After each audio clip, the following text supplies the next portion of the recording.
کرتے کیوں ہیں, نافرمانی کرتے کیوں ہیں؟ تو اس کا مختصر سا سمپل سا جواب یہ ہے کہ ہم یہ سمجھتے ہیں کہ جب ہم گناہ کر رہے ہوتے ہیں, اللہ کی نافرمانی کر رہے ہوتے ہیں, تو ہمیں کوئی دیکھ نہیں رہا. کمرہ بند ہے, روشن دان بند ہیں, کھڑکیاں بند ہیں, کوئی روکنے والا نہیں, کوئی قدغن اور پابندی لگانے والا نہیں. میں گناہ کروں گا, میرا کوئی کیا بگاڑ لے گا, اس لیے آپ سمجھتے ہیں کہ مجھے کوئی دیکھ نہیں رہا, اس لیے آپ گناہ پہ گناہ کرتے چلے جا رہے ہیں. میرے مسلمان بھائیوں, اگر کوئی اور دیکھ رہا یا نہیں دیکھ رہا, کوئی انسان آپ کو دیکھ رہا یا نہیں دیکھ رہا, کیمرے کی آنکھ آپ کو دیکھ رہی ہے یا نہیں دیکھ رہی, اللہ تو دیکھ رہا ہے. اللہ تبارک و تعالی سے آپ کیسے چھپ سکتے ہیں؟ کھڑکیاں دروازے بند کر کے آپ اللہ سے نہیں چھپ سکتے, روشن دان بند کر کے آپ اللہ سے نہیں چھپ سکتے, کیونکہ اللہ تبارک و تعالی کی ذات اقدس تو وہ سمیع بصیر ذات ہے. ایسی سمیع بصیر ذات ہے کہ کالی رات ہو, کالی چٹان ہو, اس کالی چٹان کے اوپر ایک کالی چونٹی جو معمولی سی ہے, وہ کالی چونٹی اس کالی چٹان پر کالی رات میں جب چلتی ہے, اللہ تبارک و تعالی اس کو دیکھ بھی رہا ہے, اس کے قدموں کی آہٹ کو سن بھی رہا ہے. ایسا سمیع بصیر اللہ ہے, ایسی سمیع بصیر ذات اللہ تبارک و تعالی. تین باتیں میرے مسلمان بھائیوں پتھر پہ لکیر ہیں, تین باتیں, ان کو اپنے پاس نوٹ کر لیجئے, دل کی تختی پر آپ لکھ لیجئے کہ تین باتیں اگر آپ اپنے دل و دماغ میں ہمیشہ بٹھائے رکھیں گے, کبھی بھی آپ گناہ کے قریب نہیں جائیں گے. نمبر ایک یہ کہ اللہ تبارک و تعالی کا خوف انسان کے دل میں اس طرح سما جائے کہ انسان گناہ کے قریب نہ جائے. جب اللہ تبارک و تعالی کا خوف, اللہ تبارک و تعالی کا ڈر انسان کے دل میں سما جاتا ہے, تو انسان گناہ کے قریب نہیں جاتا, کیونکہ وہ سمجھتا ہے کہ میرا اللہ مجھے دیکھ رہا ہے, میرا اللہ تبارک و تعالی مجھے سن رہا ہے, میرے ایک ایک عمل پر اللہ تبارک و تعالی کی نظر ہے, میرے ایک ایک فعل پر, میرے ایک ایک قدم اٹھانے پر اللہ تبارک و تعالی مجھے دیکھ رہا ہے. تو انسان کے قدم کبھی بھی گناہ کی طرف نہیں بڑھیں گے. پھر دوسری بات ہم یہ بھی سمجھتے ہیں کہ اگر ہم گناہ کریں گے تو ہمارے گناہوں کو نوٹ کرنے والا کون ہے, گواہ کون ہے؟ کیونکہ اس وقت تو میں اکیلا ہوں, تنہا ہوں, کمرے کے اندر ہوں, کوئی انسان میرے اس گناہ کو لکھ نہیں رہا, نوٹ نہیں کر رہا. تو کوئی اور نوٹ کر رہا ہے آپ کے گناہ کو یا نہیں نوٹ کر رہا؟ فرشتے تو نوٹ کر رہے ہیں. اچھا, پھر ہم یہ سمجھتے ہیں کہ ہمارے اوپر صرف اور صرف دو فرشتے نگہبان ہیں, کرامن کاتبین, جو دائیں اور بائیں کندھے پر ہیں.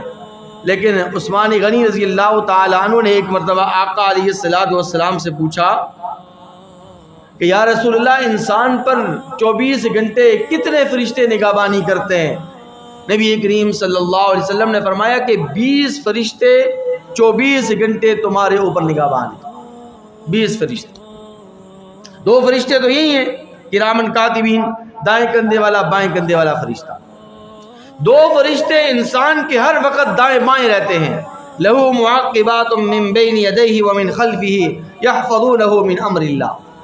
13واں پارہ اللہ تبارک و تعالی فرماتے ہیں کہ تمہارے دائیں بائیں ہم نے فرشتے مقرر کر دیے ہیں, تمہاری زبان سے نکلی ہوئی ایک ایک بات کو وہ نوٹ کر رہے ہیں, ایک ایک تمہاری حرکت نوٹ کی جا رہی ہے.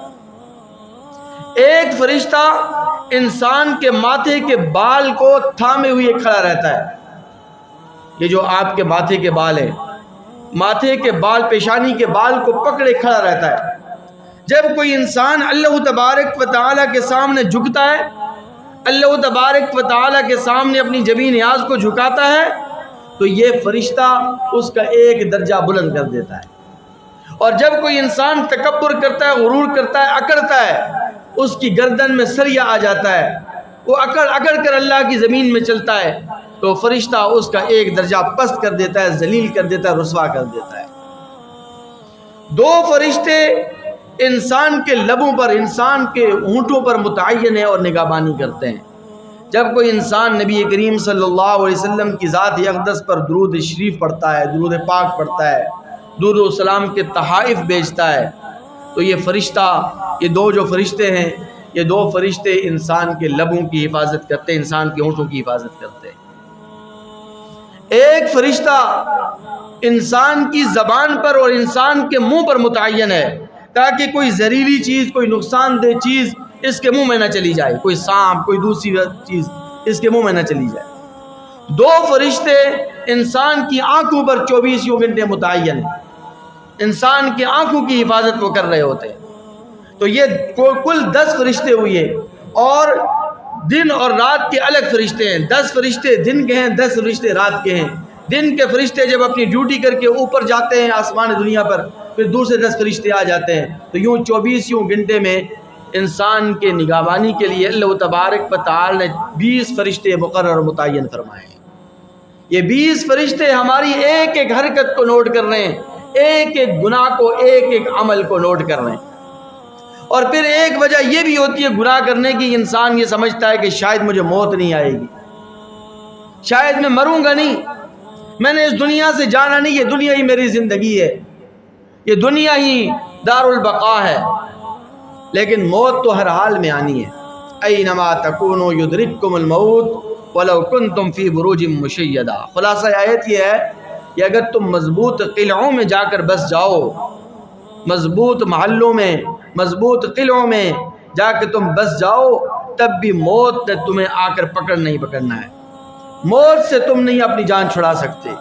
کل نفس ذائقۃ الموت، ہر ایک ذی روح چیز نے موت کا ذائقہ چکھنا ہے۔ اور بری موت انسان کو، بری موت سے انسان کے نیک اعمال ہی اسے بچا سکتے، گناہ نہیں بچا سکتے۔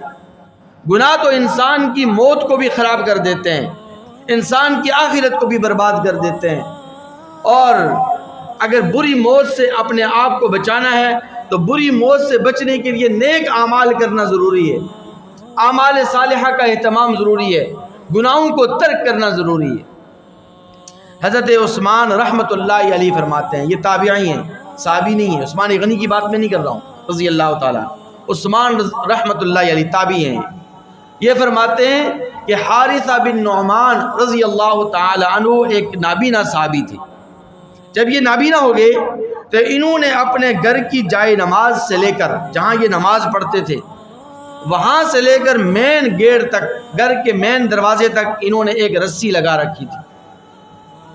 جب بھی دروازے پر کوئی سائل آتا، کوئی بھیک مانگنے والا آتا، یہ اس رسی کو پکڑ کر مین گیٹ پر جاتے اور اپنے ہاتھ سے مسکین کو صدقہ دے دیا کرتے تھے۔ گھر والوں نے کہا، اہل و عیال نے کہا کہ آپ اتنی تکلیف، اتنی مشقت کیوں اٹھاتے ہیں؟ آپ کی طرف سے ہم صدقہ دے دیا کریں گے، آپ کو اجر و ثواب تو پورا کا پورا مل جائے گا۔ لیکن انہوں نے فرمایا کہ نہیں، حارثہ بن نعمان رضی اللہ تعالی عنہ نے فرمایا کہ نہیں، میں نے اپنے محبوب پیغمبر صلی اللہ علیہ وسلم سے سنا ہے کہ جو شخص اپنے ہاتھ سے مسکین کو صدقہ دیتا ہے، اللہ تبارک و تعالی اسے بری موت سے بچا دیتے ہیں، اسے بری موت سے اللہ تبارک و تعالی محفوظ اور مامون فرما دیتے ہیں۔ اس لیے میں اپنے ہاتھ سے صدقہ دینے کا اہتمام کرتا ہوں۔ تو 3 باتیں میں عرض کر رہا تھا۔ پہلی بات یہ کہ انسان کے دل میں اس طرح خوف سما جائے، اور انسان کے دل میں خوف الہی، خشیت الہی اس طرح کوٹ کوٹ کر بھرا ہوا ہو کہ انسان گناہ کے قریب نہ جائے۔ یہ بات صرف پتھر پہ لکیر نہیں، بلکہ یہ آسمانی کتابوں کا نچوڑ اور خلاصہ بھی ہے۔ آسمانی کتابیں کون سی ہیں؟ قرآن مجید، تورات، انجیل، زبور، دیگر صحائف، جتنی بھی کتابیں آسمان دنیا سے نازل ہوئیں، ان تمام آسمانی کتابوں کا نچوڑ 3 باتیں ہیں۔ پہلی بات کہ انسان کے دل میں اللہ تبارک و تعالیٰ کا خوف اس طرح سما جائے کہ انسان گناہ کے قریب نہ جائے۔ دوسری بات کہ جتنا خوف اللہ تبارک و تعالیٰ کا انسان کے دل میں ہو، اتنی اللہ تعالیٰ کی رحمت سے امید بھی ہو کہ اللہ مجھے معاف فرمائے گا، جی اللہ مجھے معاف فرمائے گا، کیونکہ نا امیدی یہ کفر ہے، مایوسی یہ انسان کو کفران نعمت کے اندر مبتلا کرتی ہے۔ مایوسی اور ناشکری یہ 2 چیزیں ایسی ہیں جو انسان کو کفران نعمت میں مبتلا کرتی ہیں۔ اللہ کی رحمت سے مایوس نہ ہو۔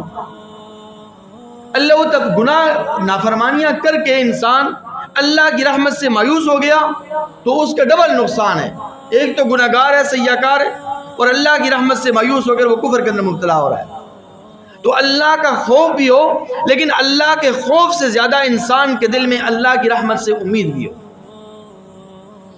یہ جو حجاج بن یوسف کا نام آپ سنتے رہتے ہیں، یہ بنو امیہ کے خلفاء میں اور ان کے گورنروں میں سب سے بڑا سفاک، خونخوار، ظالم اور جابر گورنر گزرا ہے۔ اس کے ہاتھ صحابہ کرام کے خون سے رنگین ہیں۔ ہزاروں صحابہ کرام کو اس نے قتل کیا، ہزاروں تابعین کو اس نے قید و بند کیا۔ اتنا بڑا ظالم، سفاک اور خونخوار اور جابر گورنر یہ گزرا ہے۔